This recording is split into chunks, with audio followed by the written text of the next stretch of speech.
Hello everyone, আসসালামু আলাইকুম। আশা করি সবাই ভালো আছেন। ফ্রিজ থেকে ছোট মাছ বের করে নিয়েছি। ছোট মাছ দিয়ে আজকে পোরপল রান্না করা হবে। তো মাছগুলো ভেজে আম্মু পেঁয়াজ রসুনগুলো ছুলিয়ে নিচ্ছিল।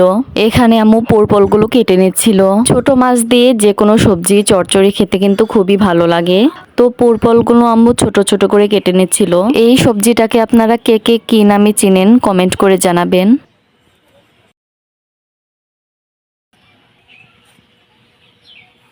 তো এই যে আম্মুর পোরপলগুলো কাটা শেষ, আলু কেটে নিচ্ছিল। মেয়েদের তো প্রতিদিনের একটাই কাজ রান্না বান্না। প্রতিদিন কি রান্না করব না করব এই টেনশন তো মাথায় থেকে যায়। আম্মু আজকেও বলছিল কি রান্না করব কি রান্না করব। ফ্রিজে কিছু সবজি ছিল, আম্মুকে বললাম সেগুলো দিয়ে ছোট মাছ রান্না করো। পেঁয়াজ মরিচগুলো কাটা শেষ, এবার তরকারিগুলো আম্মু মাখিয়ে চড়িয়ে দিবে। দিয়ে দিচ্ছি কেটে রাখা সবজিগুলো। এবার দিয়ে দিচ্ছি পরিমাণ মতো তেল, দিয়ে দিচ্ছি পরিমাণ মতো লবণ, দিয়ে দিচ্ছি হলুদ গুঁড়ো, দিয়ে দিচ্ছি সজের গুঁড়ো। সবগুলো মশলা দেওয়া শেষ, এবার উপকরণগুলো ভালো করে মাখিয়ে নিব। এই তরকারিটা যত ভালো করে মাখানো হবে তত কিন্তু খেতে স্বাদ হবে।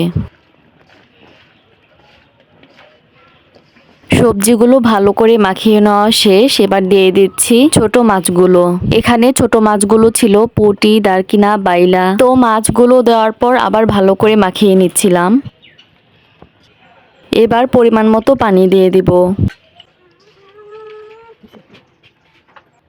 এবার তরকারিটা মাটির চুলায় রান্না করে নেব। ঢাকনা দিয়ে ঢেকে রান্না করে নেব। এই তো তরকারি রান্নাটা প্রায় হয়ে এসেছে।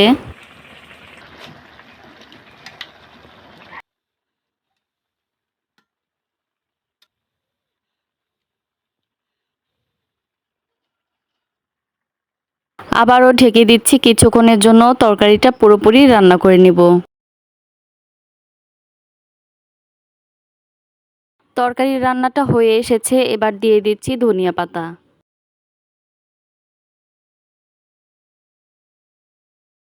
তরকারিটা এবার নামিয়ে নিব। তরকারি রান্না করা শেষ, ছেলেকে একটু হাঁটানো শেখাতে নিয়ে বের হয়েছি।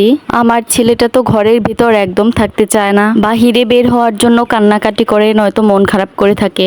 এই তো ছেলের দুই খালামণি ছেলের দুই হাত ধরে হাঁটা শেখাচ্ছিল। আমার ছেলেটা তো জুতা পরে একদমই হাঁটতে চায় না, জুতা খুলে দিলে খুব সুন্দর করে হাঁটে। হাঁটানো শেষ করে গ্রিলের ওপর দাঁড় করিয়ে দিয়েছিলাম। ও তো খুব খুশি, আনন্দ নিয়ে চিল্লাচ্ছিল। এই যে এখানে আমার বড় বোন কিছু অর্ডারের পাঞ্জাবির কাজ করছিল। পাঞ্জাবির ফুল কাজটি দেখতে চাইলে অবশ্যই পরের ব্লগটি দেখতে হবে। পরের ব্লগে আপনাদের আমার বড় বোনের কিছু হ্যান্ড পেইন্টিং হাতের কাজ দেখাবো।